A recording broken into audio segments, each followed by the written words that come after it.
You know what? There's only one place to start, though. There really is. It's been a few years in the making and a couple of months at the negotiating tables, but it is finally on. May 21st at the fabulous O2, the British and Commonwealth super middleweight title between James DeGale, the British champion, and George Groves, the Commonwealth champion. It will be a massive sellout. It will be truly unforgettable. Groves is unbeaten. DeGale is unbeaten. They both boxed for the same club, Dow Youth, next to Latimer Road. They met in 2007. Groves won a tight decision. The following year, DeGale went to the Beijing Olympics and won the gold medal.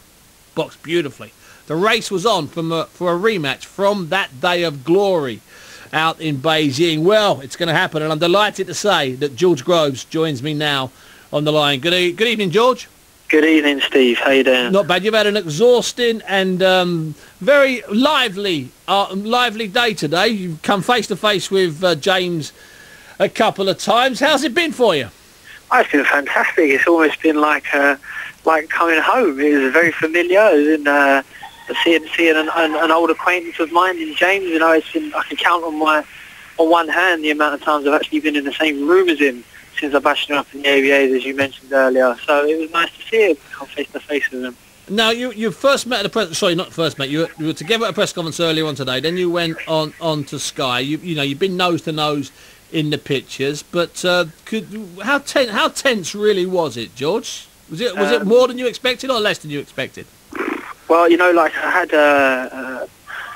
had something thought of in mind how I believe James will react to this fight being made, to this fight happening, and to how he's going to be when he's around me. And it just confirmed those beliefs. And for me today, being around him and seeing the way that he can't deal with being face to face with me, he's good at when he's got. You're convinced that from today that if there was a psychological round one, do you feel you won it today?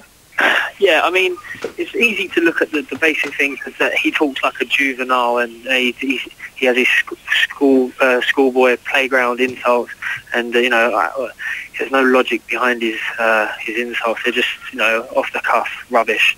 So in that respect, you look at it, and I think the thing I say have meaning, have a bit of back, and have a bit of thought behind them. But it's more than that.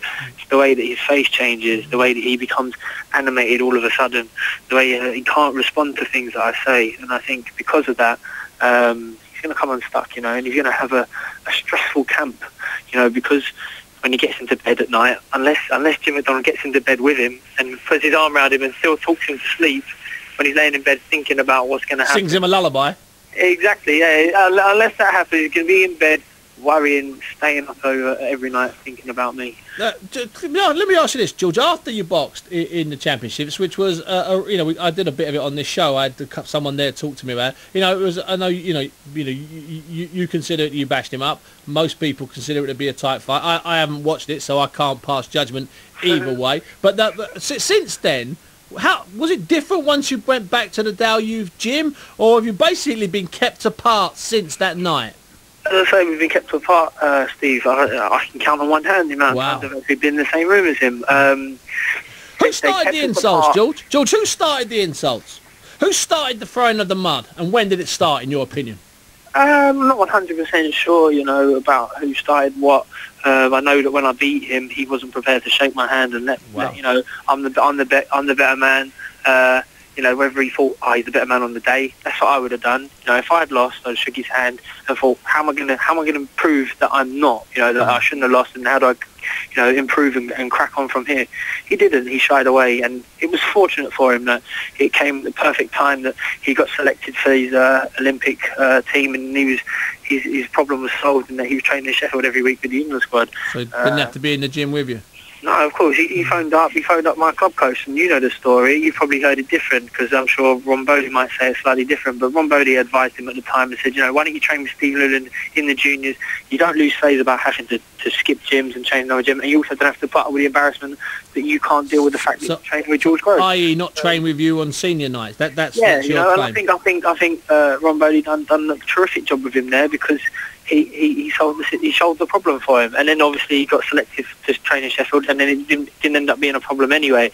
But the fact that he can't be in the same room as me, I wasn't sure how advanced that feeling would be. But seeing him today, he in the end he stormed out of ringside. Said, I can't be in this Sky studio no longer, and left before it finished. You know what, George? And I've known the both of you an awful long time, and I've spent a lot of time around the pair of you. But obviously, I've never been around the two of you together because I was working the night you boxed. But what I'm sensing here, I mean, this is just, let my listeners know, this is not rubbish, is it? This is genuine here. I'm not that good an actor. I would quit boxing and get into acting if I could keep this up for this long.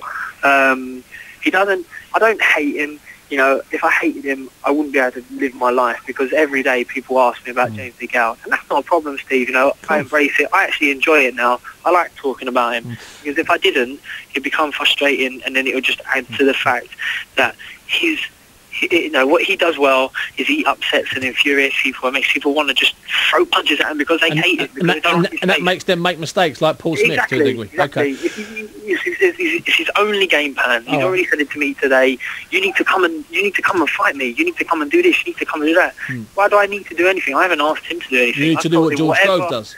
I've told him whatever I do will be enough, and I will beat you. You know, I don't need you to fight a certain way for me to win. You can do whatever you want, James, and you're still not going to come close to beating me. George, listen, it's first of all, you're going to train in London. Yeah. My camp, the tail end of the camp in the last 6 weeks is going to be at the training at the Park Plaza Hotel. Yeah, down in Vauxhall. Like David does, you know. Yeah, so having hotel suite there, so that I don't have to commute. So you're going to live there. This is, and you know how big this is going to be, George, don't you? Before I let you go. Oh, it's huge. You know, they've booked it in for the O2.